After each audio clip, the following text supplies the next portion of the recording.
Yes, sir. Elijah Muhammad. Elijah Muhammad, what about him? Racist. He was racist. I used to listen to me in New York on the radio on Sunday afternoon. He preached racism. Okay. Well, referred to white people as devils. Well, let me explain. Yes. He said that we were created by evil scientists. Let me explain. The question from the gentleman in the front is, wasn't Elijah Muhammad indeed a racist? The gentleman says that he used to listen to him on the radio in North America, I believe, in New York, and the Honorable Elijah Muhammad, he says, referred to white people as blue-eyed devils, and that they were created by a mad scientist in a laboratory or something like this. Okay, first of all, let me say, you know, when you say racist, you've really got to understand, first and foremost, look, when you have not a prefix, when you have a suffix to a word, I like the fact that you're wearing your bow tie. It means that you're an intelligent man, so you will understand what I'm saying. When you have a suffix, when you have an ist at the end of the word, it is something that is informing you about the expertise or the quality or the skill involved in that particular thing. For instance, a pianist, a violinist, a scientist, a racist. Okay, why do you have this suffix? It is because when one is proficient in the violin, one becomes a violinist. When one is proficient in science, one becomes a scientist. When one loves his race, one is a racist. However, it does not necessarily mean it has to be in a negative way. For instance, let me explain, please. Let me explain. When Elijah Muhammad was born in 1897, racism was in the world. That's right. That's right. Right? You agree with me? Okay, so don't talk about Elijah like he invented racism. Racism was in the world. The slave master came for us in 1555, 400 years ago, and we can take it back beyond that. However, the point I'm making is this. Now, with Elijah, you got to understand now that he was born into a world where he was witnessing black men being lynched. He grew up in that era where black men were hung for no reason, where we were subject to all manner of disgusting treatment and disgusting laws. Ku Klux Klan killing us, burning us at the stake for no reason other than the fact that we were black people. Now, when Elijah Muhammad, look, the Jews, Adolf Hitler engineered a program where he caused 6 million Jews to be killed in gas chambers during the Second World War. Go to any self-respecting Jew today and ask them, what is Adolf Hitler? And they will tell you he was a devil. That's right. What is a devil? The word devil is a term that means, the word devil is a term that means one who devalues. That's right. A devaluer.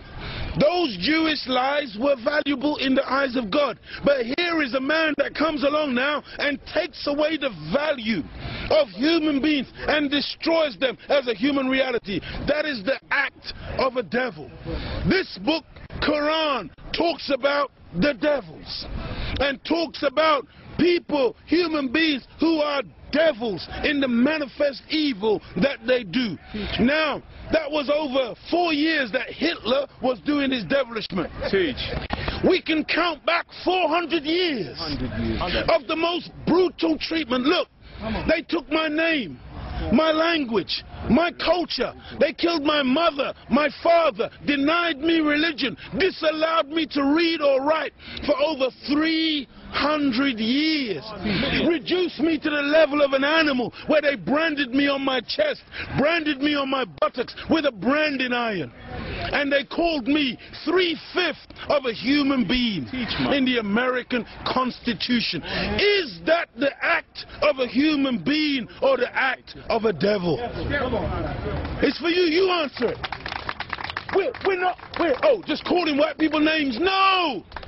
We're just going on the basis of what we have experienced. And so Elijah Muhammad was not a racist in the negative, but he was a racist, yes, in that he at last loved himself and loved his people. Black people were taught to hate ourselves. That's right. Even to this day, many of my people suffer from self-hatred. Teach Muhammad. And you will see us trying to change our skin color. Teach Muhammad. When I was born in the 50s, in Jamaica, they would take, you know, like my nose, the mothers would sometimes take the nose and try to squash it. That's right. To make it straighter, because they didn't like this nose, because it was too, what they call negroid. And they would try and squash it, because they'd been so conditioned to hate self that they felt that the baby was ugly if it had thick lips and broad nose and black skin. And so this is the, in order to counterbalance that degree of self-hatred, there had to be a teaching given by Elijah to black people that would allow us to fall in love once again with ourselves. That's right. To have self-respect and to identify that one who was primarily responsible for our destruction. And so I say to you, I understand. Now, just to address the point that you made about the mad scientist.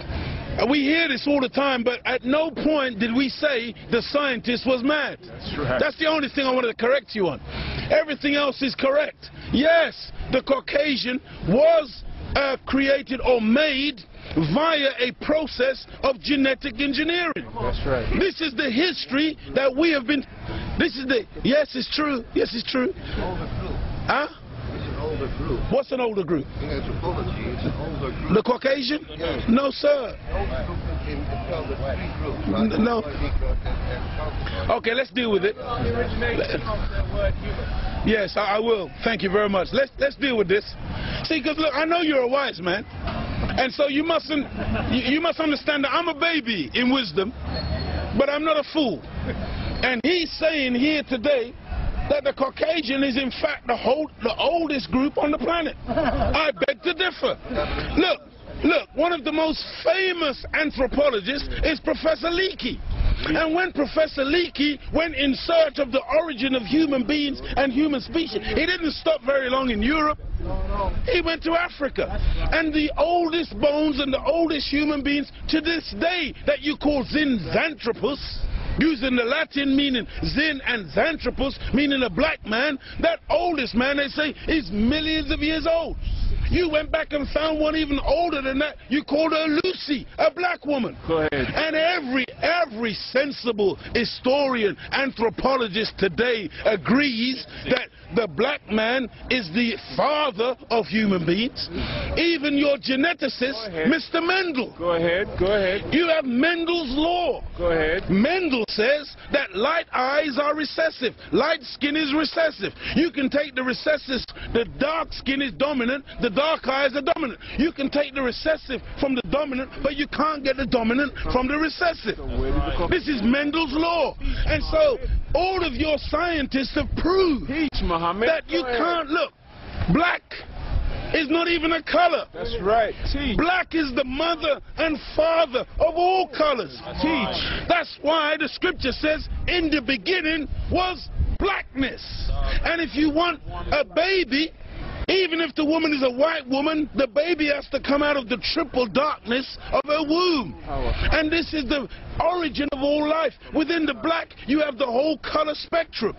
But in white, you can, two white people laying down together, they can only produce white. But two black people in darkest Africa can lay down together and produce albino with blonde hair and blue eyes. That's right. Teach, Muhammad. This happens all the time. And so we need to really get these facts correct today and understand that as gray as your hair is, you are listening to your father today. Teach, Muhammad. This is daddy talking. Teach. And we mustn't turn. No, this is true. I'm not mocking. This is true. And I'm telling you, I believe that this man is even sincere in what he says. But this is the problem. right. There are many Caucasian people who sincerely believe Go ahead. Go ahead. that they are our mothers and fathers. Teach the Bible. When in fact the opposite is true. Look, that's why you only just came on the planet yesterday.